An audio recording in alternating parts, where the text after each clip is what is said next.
Okay, we are live. We'll call to order this special meeting of the Easton Reading Region 9 Joint Policy Committee at 3:07 p.m. Members in attendance: Chris Parkin, Maureen Williams, John Stinson, Stephanie Pearson-Uval. Not in attendance, Gwen Denny. All right, we will. Yes, I got it. This is being live streamed. I'm gonna. No members of the public being present. We'll move on to member comment. This member has been derelict in our 60 pages of review work that I was scheduled to do due to a foreclosure calendar that went on and on and on immediately prior to this meeting. My apologies to both members of the committee and to Dr. Pearson-Uval. Well, I think we're still going to be able to get through some meaningful some work today. I've been working to put it into a format that'll give us a more sort of apples to apples, just basically creating rows in the table that we're looking at before and trying to label that content. So I think we'll be able to do some meaningful work today. And so let's jump in to our discussion and possible action, unless I have any additional comments. Nope. Okay. A comment on the topic, so we'll wait. Yeah, okay, good. All right, so jumping in, bear with me just one moment. Let me just get this shared.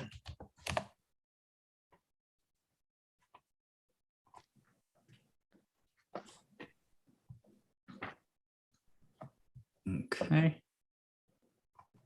Perfect.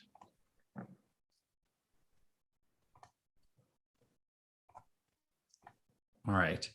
I'm hoping that font is large enough to read, because if I zoom in, I may have trouble being able to see all three next to each other. Although we'll see, it's a little bit apples and oranges when we come to column 3, anyways. So looking at each one of the sort of major sections. So there's an obvious introductory statement in both. There's an obvious definitions, or in all three rather, there's an obvious definition section in all three, but we get a little bit of difference when it comes down to the next section. So, and these lines are actually representing a page break. So that's not telling us that there's a new section here. This is just page and then page again. So this is all definitions on the left-hand side. The leftmost column is the one that represents our sort of most up-to-date, the sort of version of this that has been added to by central office to incorporate the feedback of our building leaders who we asked to opine on how this should be structured so that it's in line with the practices and sort of is practical to the application that they need to bring in the buildings. So you'll notice that there's a real difference. The center column is essentially the Reading version. The left column is the Easton version plus the changes, and the third column, the right column, is actually our Region 9 version. So you notice there's a really big difference in terms of the definitions and the sort of comprehensive nature of the definitions that exist in the sort of the Reading, Easton, and then certainly in the sort of new version. So there's a little bit less specificity in that definition section in the Region 9 section. As we scroll, sorry, I came to another section here and I just got it. There we go. So I didn't have a name for this one. I wasn't sure what to call this section. So this is such conduct is disruptive to the educational process. Students who engage in bullying. So it's almost like it's trying to touch on I don't know if it's the consequences of bullying, and then it starts to sort of bridge the gap when it starts to sort of get into this sort of climate, sort of talking about the climate. I'm just going to scroll here a little bit.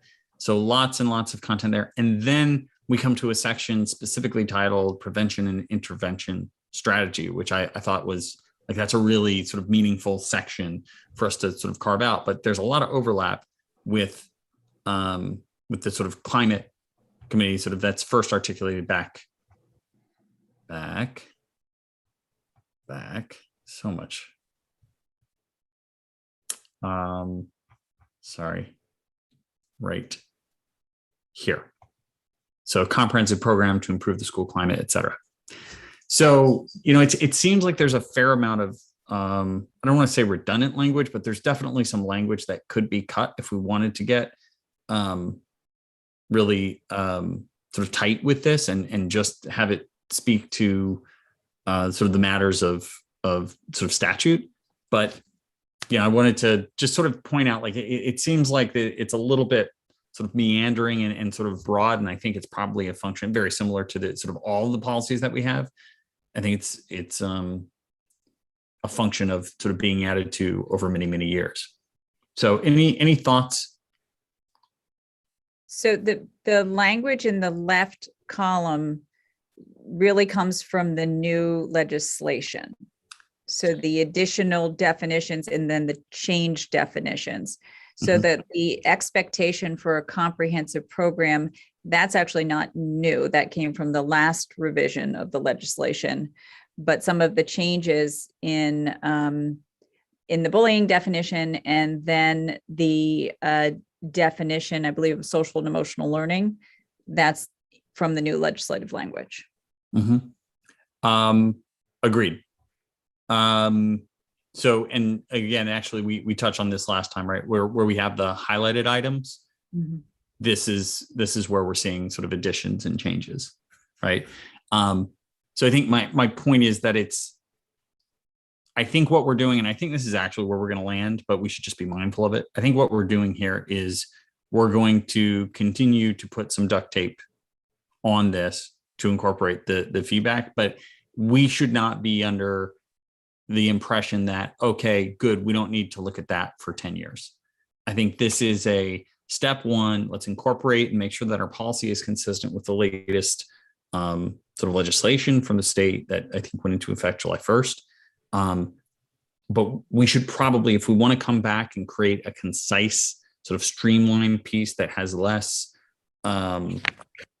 mission statement type language and more like really specifics of sort of how we execute policy or sort of what our policy is in conjunction with what the law is, I think this could probably see pretty significant and part of this is a question as to what is policy and what is regulation in here, because there's some line bleeding with respect to the degree of specificity of the policy.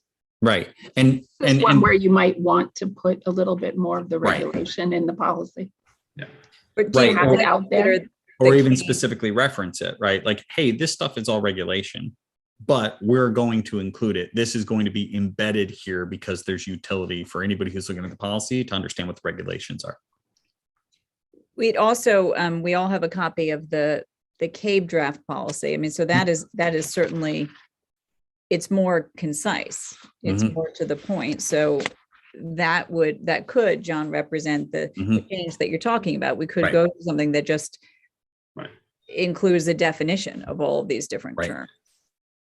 And I would be supportive of adoption. I've looked at the CABE policy and I'd be supportive of adopting that CABE policy, but my only hesitation is making sure that if we have constructed additional policies in support of the way that we sort of run our schools, I would want to make sure that we're not taking anything out that we're really going to want in the policy. I think if you think about this from the perspective of the principles of this committee and the work that we're doing globally, it is, keep it simple first, defer to the CABE language, make sure we're complying with law. And I think that there's some sense in sort of starting there and saying, here is the policy, because if we just came across this in the normal scope of our review, we would be throwing all of these three policies out and starting with the CABE policy. And saying, does this work? And so, I think it's probably worth asking the question, does the CABE policy work? And if it does not, in what areas does it not? And what additional protections do we want to build in? Because that's what we expect. Rather than sort of continue to try to massage the three existing policies. I'm just skimming these, so you're going to forgive me if I'm not discreet enough in my analysis here, but subpart F of the column that's the most to the left is the most expansive part of this because it's direct or indirect and severe, persistent, or pervasive. So that's, there's a lot of room to drive a truck through that in terms of what bullying really is. So, it particularly since it uses the word indirect, right? But then again, knowing the little limited amount that I've seen, most bullying that really goes under the radar is all indirect, right? So I guess I'm putting in a plug for the idea that we keep some of that language that's at subpart F, if in fact it is not in the cabling. I gathered from the highlight there that was language that was pulled from the statute, in as much as the statute was changing the definition to be broader. It's more of a harassment standard, so it is directly from the legislation. And I'm just reviewing CABE to see if it has the same language.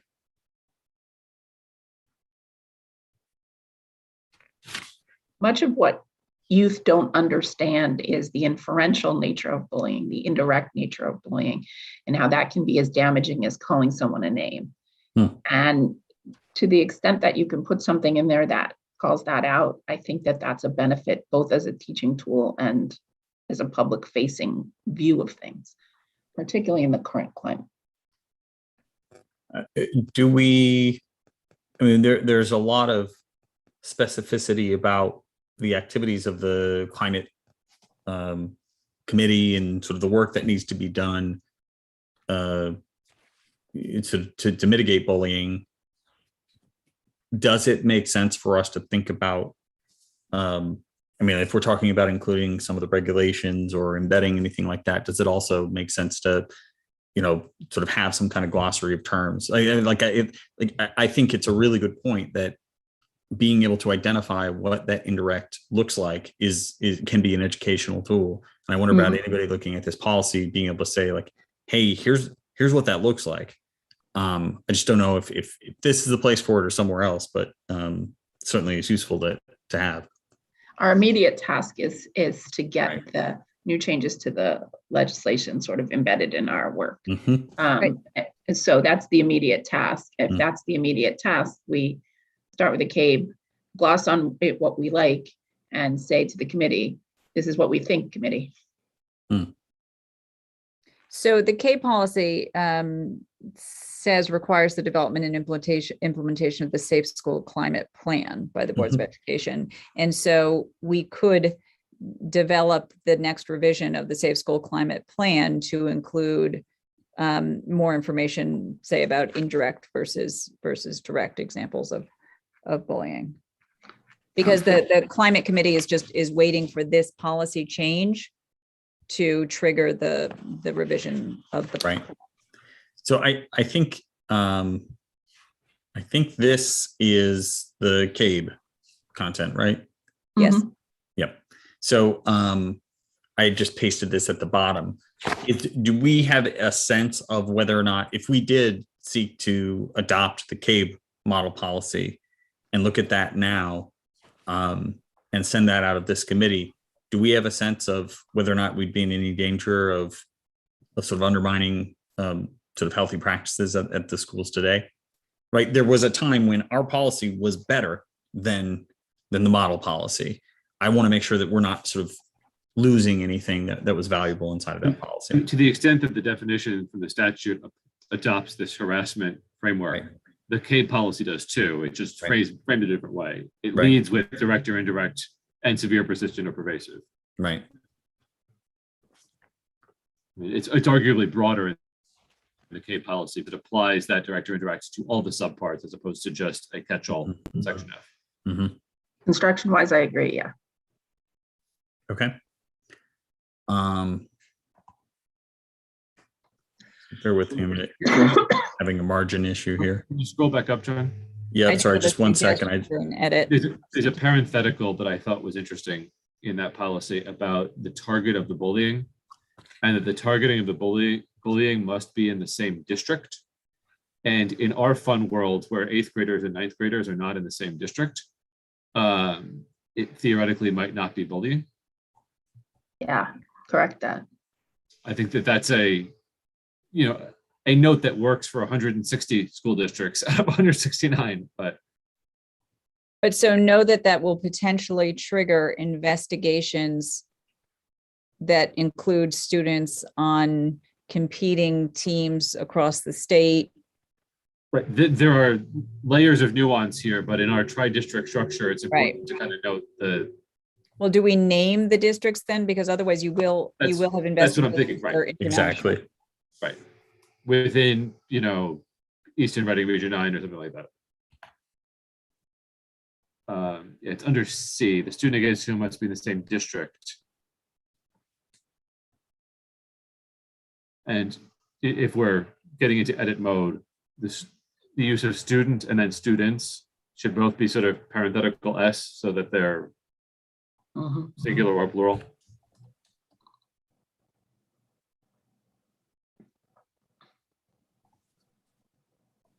Do we intend to go Easton Reading, or are we saying Easton to Region 9, Reading to Region 9? All of them. I would say must be students of the Easton Reading or Region 9 public schools or school districts. I mean, the broadening here is you've got the third grader from Staples who's on the baseball team with the third grader from RES. Right. Creating an additional layer beyond just the 8th and 9th grader from the same town kind of thing. Right. I don't think it's necessarily such a large net that we're casting that it's a bad thing. Right. We're talking about one broadly large school community. Yeah, it's manageable. If we're doing edits in the first sentence, happy school climate, what do we think of the term positive instead of a happy school climate? Sure. Cheerful, let's say. I like joy, but you know. There is the concept of toxic positivity too, so. Directly or indirectly positive.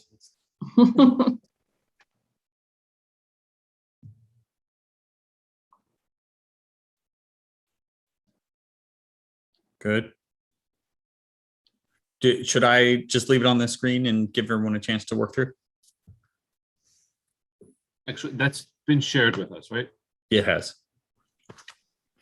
Let's see if I can find it.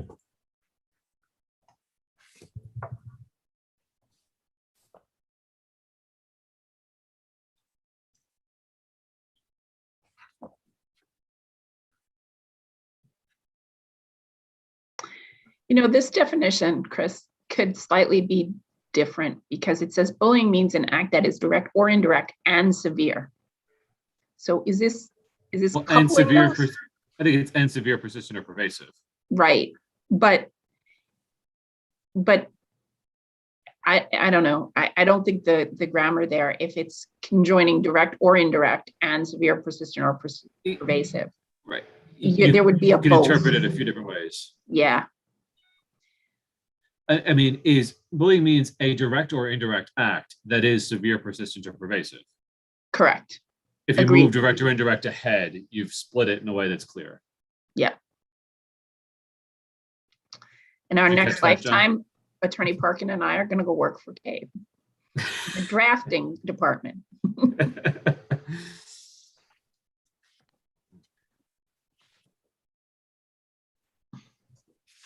So just move direct or indirect ahead of act.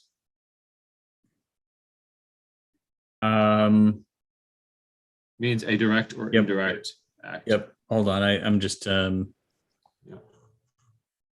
I started to do it this way, and I'm just going to delete that guy, and then I'm with you in the document now. So. yep.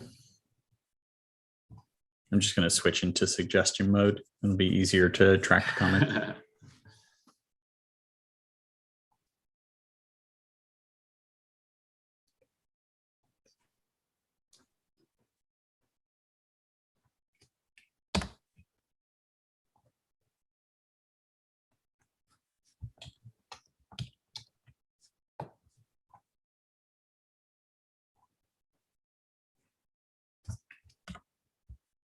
And then, Maureen, do you think after pervasive, it should say and which? Yes, except I would question whether or not it has to be all of these severe, persistent, or pervasive. I mean, if it could be one of them, it's fine with me. Right. I think it's fine. It means a direct or indirect act that is severe, persistent, or pervasive, Correct. and which causes Yes. Yes. Think about it from a grammar perspective.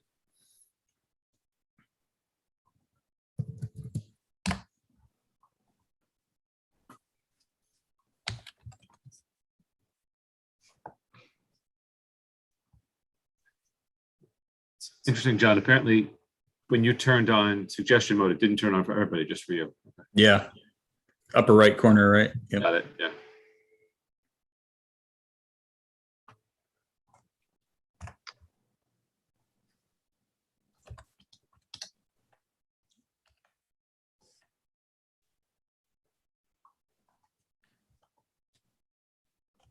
Now, in those other examples, was there not sort of a catch-all that just talked about the environment, not in the school being in a negative pattern rather than just infringing on the rights and opportunities of an individual, just creating a hostile environment in and of itself? That was my read on it, and obviously it's not in front of me. I've got it in front of me now, so John doesn't have to scroll. It was causes physical or emotional harm to such students. Right. To an individual. So, okay, we've got an individual inclusive of students and others. Go on. Yeah. Places the student in reasonable fear of harm to self or damage to property. Okay. Creates hostile environment at school. Yeah. Infringes the rights of such student at school, or substantially disrupts the education process or the orderly operation of school, or an act that is direct or indirect and severe, persistent, or pervasive, which causes physical, emotional harm to the individual, places the person in reasonable fear, or infringes on the, basically restating A, B, and C with the harassment.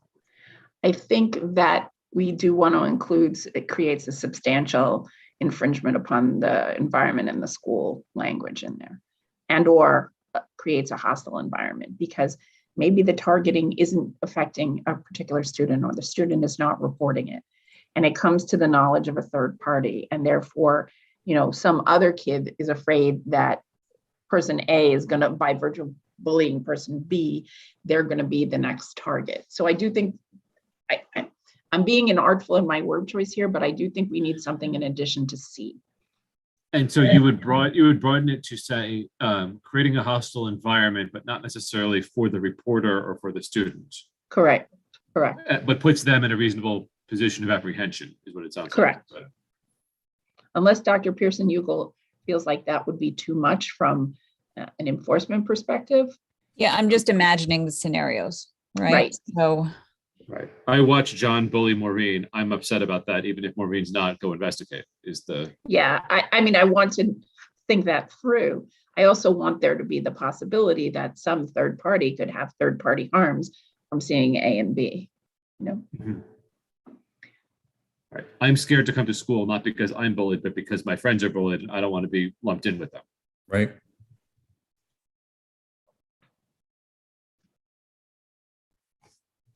I mean, the law recognizes third party harms all the time, right? Mm. So that's really what gets triggered here, because some third party harms can be actually more significant than the first party harm.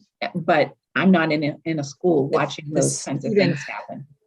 It was not the direct recipient, but the environment is so uncomfortable that it has an impact on learning, then in some ways that other student then is subject to a hostile environment. So Right. Then that person does become in some ways the target, even though it's an indirect target. Right, because the when we say bullying can be an indirect act that places an individual in reasonable fear of emotional harm, then theoretically that covers the I watched somebody bully somebody else. True. And no, I'm not comfortable. True. But it is a little bit more of a tap dance through the English language to get there than simply saying straight out. It also doesn't put it out there for members of the public who read it, right? That's a lawyer's construction. You might come up with that, I might come up with that, but somebody who's reading it and say, there might not be something we can do because Johnny's afraid that Sam and Bill are bullying one another. Right. 8 out of 10 people will look at that and see no remedy. And, you'll have to find the artful lawyer to find the remedy and fight about it. Right. But I'm still concerned that, Stephanie not feel like any time somebody's arguing about something, some third party doesn't say, I'm affected by this, and create you administrative burdens on you. So I'm cognizant of that.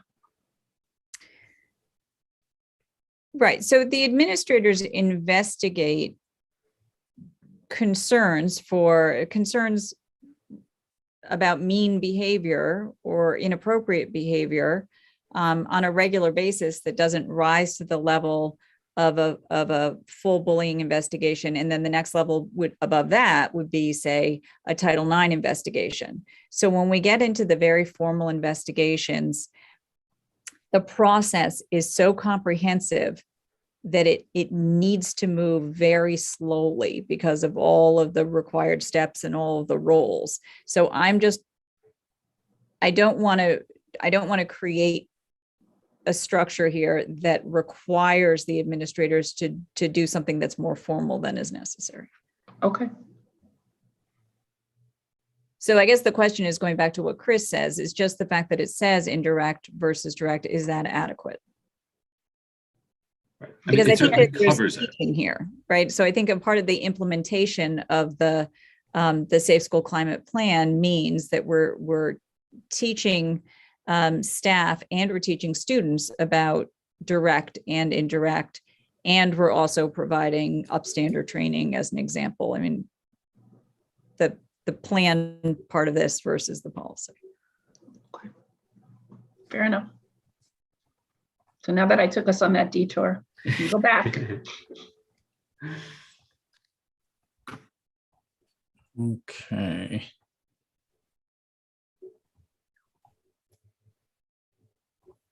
But if people ever ask the question to themselves rhetorically, what is it like for lawyers to read something, they should just watch these videos.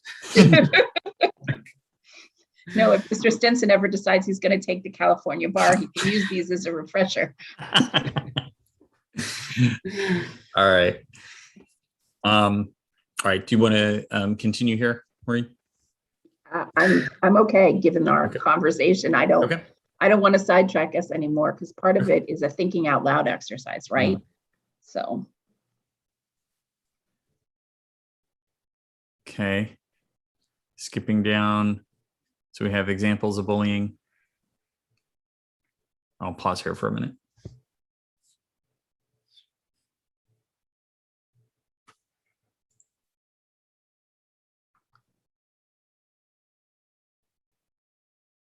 So there's something interesting here with the definition of outside of the school setting that circles back to some of the conversations we had about Go Guardian and other things, which is that it specifically says that outside the school setting means using an electronic device that is not leased or used by the school. So if you're in California on vacation using your school Chromebook and you're engaged in bullying, that is not an outside of the school setting bullying incident. That is a use of our technology bullying incident, which would be covered by bullying straight up, regardless of when or where you physically are. Which I think is just sort of an important, increasingly important now that we're closer to one-to-one and we have many more school devices flowing all over the place. I'm not sure I would change it, but I think it's just something that needs to be clear. Well, and where we can run into some weirdness, and I know this plays against completely different policy about sort of leveraging school resources and things like that. If I happen to be logged in, right, on my personal device to Chrome and logged into my ER9, the interpretation that, if I'm going on Google and doing things on my personal device out in California, is that, is that work necessarily? Could that be considered using a school device simply because I'm still logged in? That's a little bit trickier for me. To me, I think it depends also whether you're using your So not with the internet example, but if Right. I'm using my ER9 account to send threats, Absolutely. even though it's July and I'm in Yep. California, Yep. you're still using your ER9 account. And so Absolutely. therefore we have a responsibility to respond. But if you're logged into your Chromebook on your ER9 account and you go on to Twitter and start harassing somebody, now you're not using your account so much, but you're using you've created a trail that runs through ER9, whether you intended to or not. Mm-hmm. Correct. And theoretically, that triggers an investigation obligation here if that's where it sort of sources back to. Yeah. Could you have set up a Twitter account, for instance, or a Snapchat or something like that with the ER9 account? Well, I'm saying you set it up with a Right. a generic Gmail account, but you access it while your browser is logged into ER9 or into Right. this, Right. dusty little potentially corner. Yeah. You're creating a flag. Yeah. But I think That is just possible. And our tech director is actually working now on communications and sort of parent information and workshops so that everyone can understand better what's running on their computer and how to be on and off. it's just a reminder that in this environment, being very upfront about technology use and expectations Yep. it is important for a lot of reasons, including expectation setting and helping us on the back end if there's an issue. It reminds me of when you log into a corporate computer and every time you log in, it says, this is a reminder that you have no expectation of privacy here. And, Right. I could also imagine we may want to set some policy that you can't sign up for Twitter or Snapchat or Facebook or anything else with an ER9. I think account. it's already set up, that's, John. yeah, that may already be the security case. is already in place. And in fact, many districts in our area have just that type of statement of there is no expectation of personal privacy when you're logged into the account. Yep. And in fact, that's generally what's recommended. Mm-hmm. Yeah. Okay.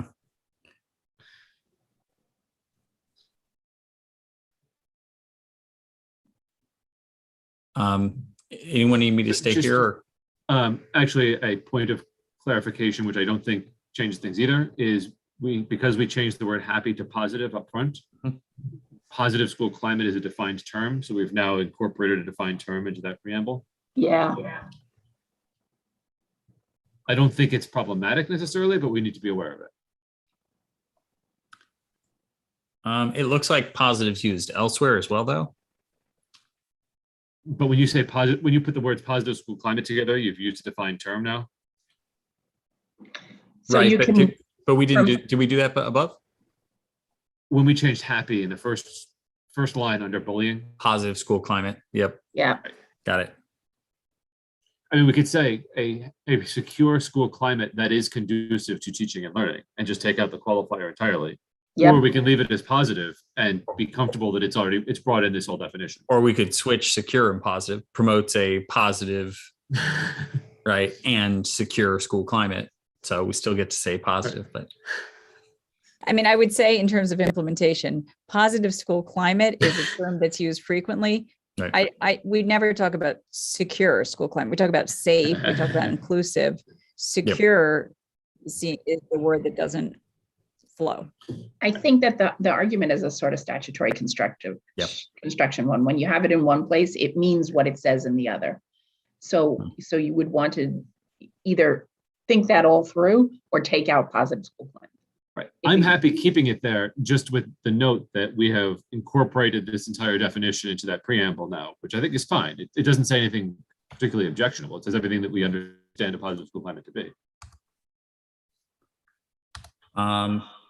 Yep. And here, so this whole thing could be incorporated into what we're saying above. Right. Right. That sentence now means if you took out the words positive school climate, it says a safe and secure environment, a safe and school climate, continue the next 100 words as if it were in that sentence. Right. I like this. You like which? I like that we may mean this at the beginning. Yeah. That's why I say I don't have a problem keeping it. Yeah. Yeah. Right. And that whole section comes from the new legislation. Yeah. Cool. Yeah, I'm pro keeping it. Okay.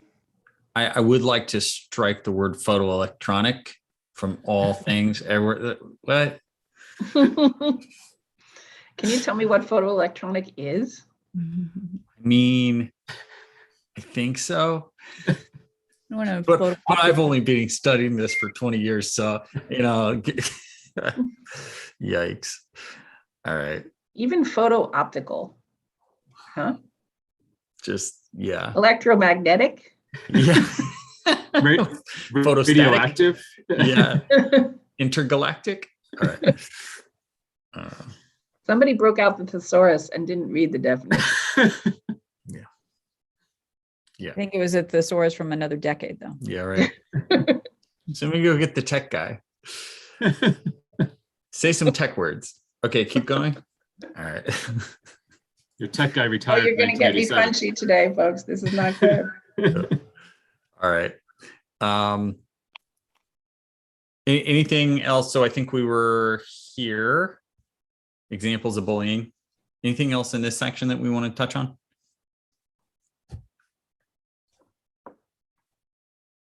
So do we want to say examples of conduct that could constitute bullying include?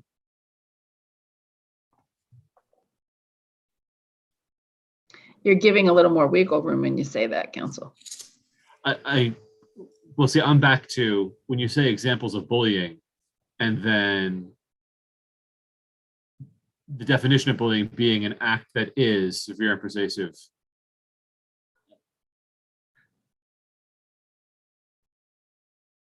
Yeah, that's interesting, right? Because the examples of bullying and then the definition of bullying, it's a little bit sort of colliding with each other. And so now what we're saying here, this section is not definitions of bullying. This is conduct that are examples of bullying. That's your point? I might say, yeah, and I might say may include instead exactly, but not limited to. Yeah. Yep. Because the second somebody says that was a threat, you've now said that is automatic, that is per se bullying. Because you said bullying includes, but is not limited to. Examples of conduct that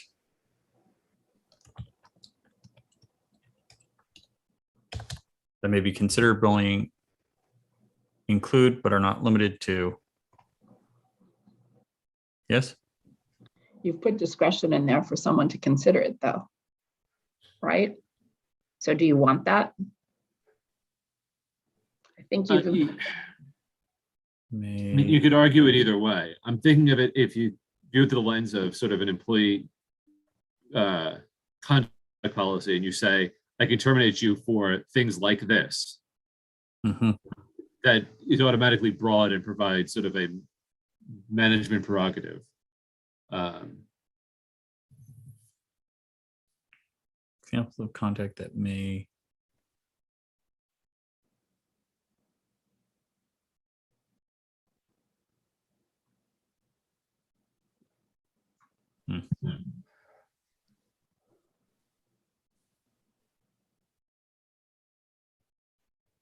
Because you don't want to say that bullying includes stealing money, because stealing money could just be stealing money and not something that, I mean, I guess to the extent bullying includes. You could have those overlap. Damages somebody's property, then it would be bullying to steal from somebody. I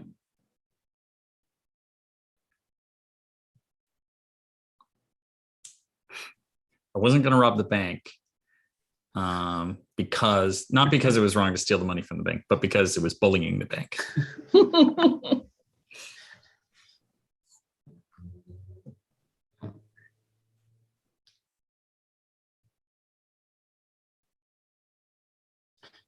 I'm trying to be careful and consider folks who will be reading this and what their interpretations would be. And what if we said examples of bullying behaviors include, but are not limited to? I like that better. Does that? Yeah. Yeah.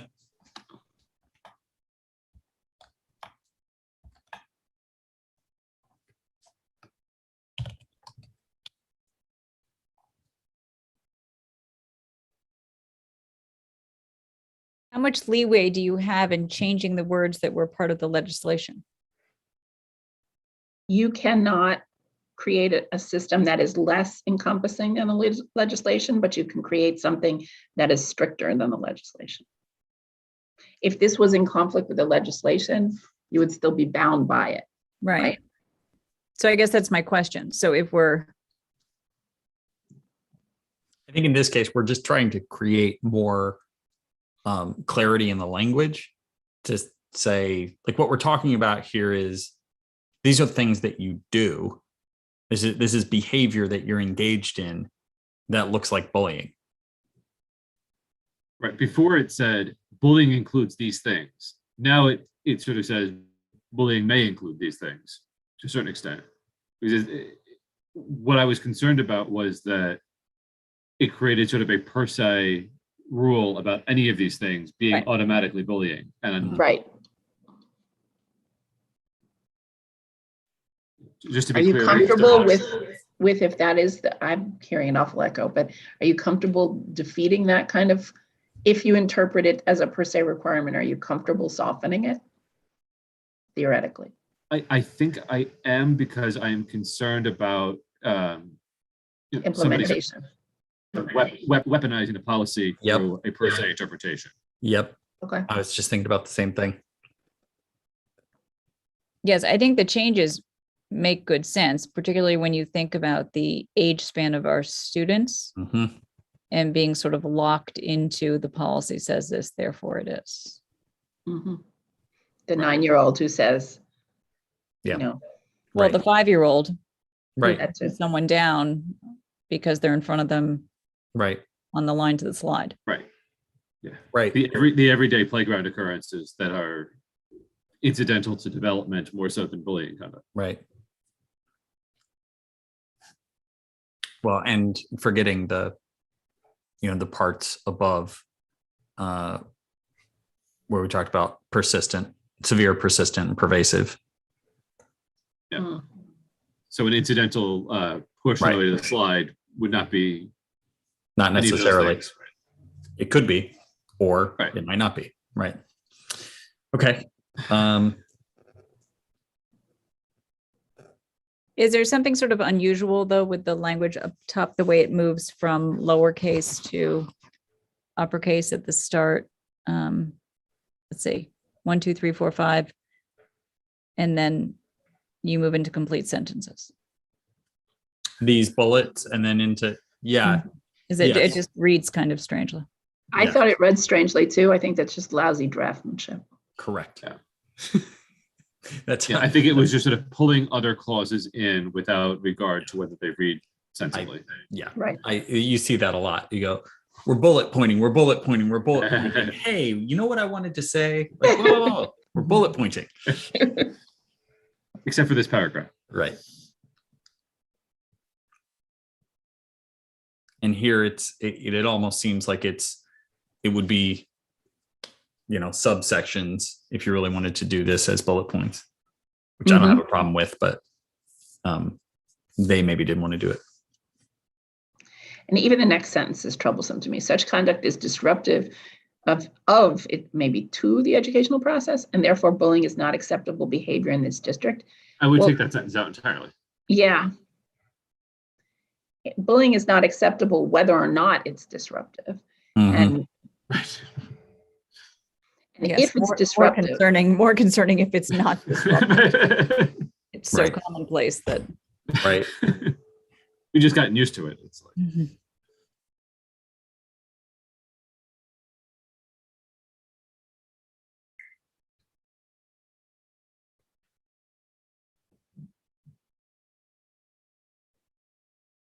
see, now what are we doing with this next paragraph? This is again more examples. Right. This is redundant. Are we into a What? regulation now?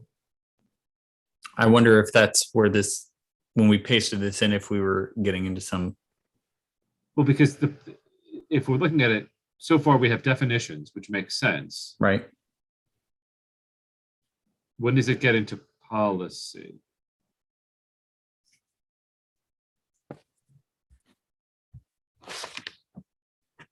Do you have the login handy for Maybe. we're on a recorded line, so we maybe don't want to broadcast I'll see if I that. can Yeah. pull it up. Yep.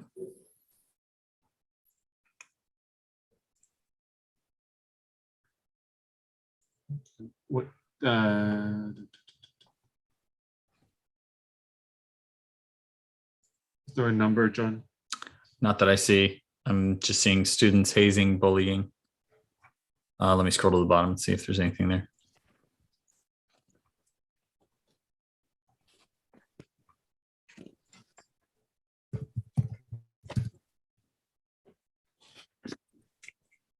Optional language. No, not as a part of this. What's a keyword that's rare that I can use? Hazing?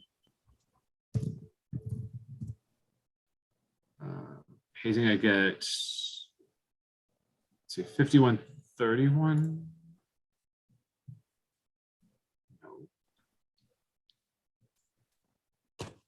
No. Happy. Are there more instances of happy or hazing? Oh, I found it. It's 5131.911. Okay. After definitions. Okay. So after definitions, it just goes into examples of bullying include. This is the policy. It just seems really disjointed after you get out of the SEL definition and into just sort of word salad. Mm.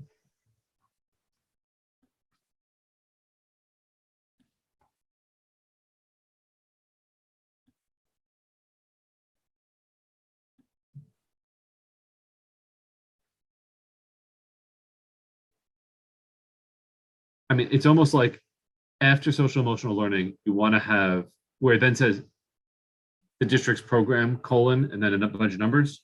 Mm-hmm. We almost want to say the district shall maintain a safe school climate program or whatever it is we're calling it, which shall, then 1 through whatever. Because when it just says the district's program, it's introducing the district's program as if out of nowhere. Mm-hmm.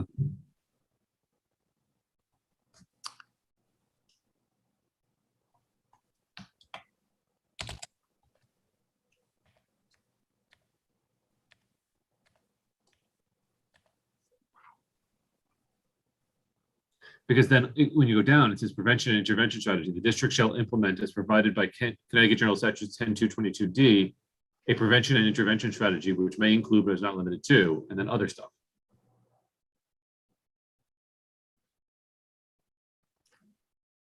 There's a section here, a comprehensive program to improve the school climate involving everyone in the schools and the community to address bullying, blah, blah, blah, blah, blah. So right above that, that seems like that's where we should actually be introducing it. There's also a short form policy at the bottom. If we like that. Shorter version for the section on safe school climate plan. That's only with respect to that one section. Mm-hmm. Ay, ay, ay. Sorry. How's your brain feeling at 4 o'clock on a Friday? I see. It was better when I was in the nonstop foreclosure calendar. Mm.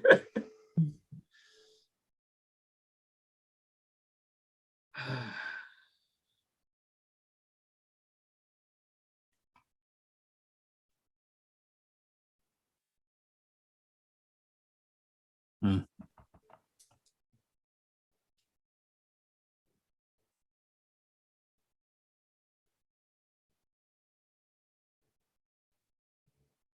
Do we want to opt for the shorter version? Well, the shorter version only covers the 1 through 17 Mm-hmm. plan. I would prefer the shorter version for the plan because I think it basically says we'll do what the law says and delegates a certain measure of discretion to the administration. So that, again, I'm concerned about people who want to nitpick policy and say, oh, well, subsection 14D says that you need to have the principal's name on this document. If you don't, therefore you're out of compliance. Exactly. You can just take the shorter version and you can incorporate the longer version in regs if you want. Exactly. in accordance with the regulations that are otherwise applicable to this policy. As the administration may promulgate from time to time. Exactly.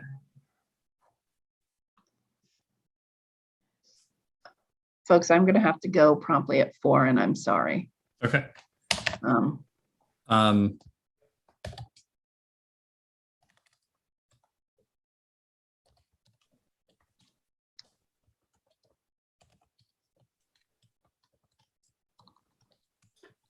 In light of the 3 minutes that we have left while John is typing, we should talk about what our sort of next step and calendar is, because I know that Friday mornings have gotten hairy as the world reopens, and what our goal is to get this thing approved and pushed through to boards. Yep. Looking at a calendar now.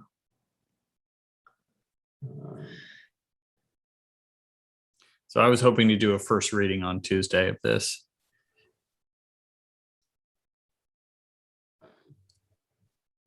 Do you want to be in a position? Do you want to try to meet on Tuesday? Like a 6:30 if we're provisionally talking about a tri-board at 7? It's too much. Yeah, too much. I You think guys we'll, can continue working if you're, comfortable. I think Or we can come back together and, the meeting can end and we can come back together and have a discussion of what you discussed and approve it. I think it's fine if we I don't need to do a first reading of this on Tuesday. Do we want to do a do we know if we will have quorum for next Friday? I am okay right now in the morning at 9 next Friday. I am not okay at 3. Yeah, I am provisionally okay. That might change for next Friday. Okay. All right. So we'll plan, and I think our goal will be to get through the rest of this and say this is what we want to move to the boards. Okay. Good. Okay. All right. Very good. No public being present. We'll go straight to member comment. Hearing none. I'll move that we adjourn. Thank you, Chris. Do we have a second? Thank you. Absent objection, we are adjourned at 3:59 p.m. Thank you. Thanks, everybody. Thank you, everybody. Thanks.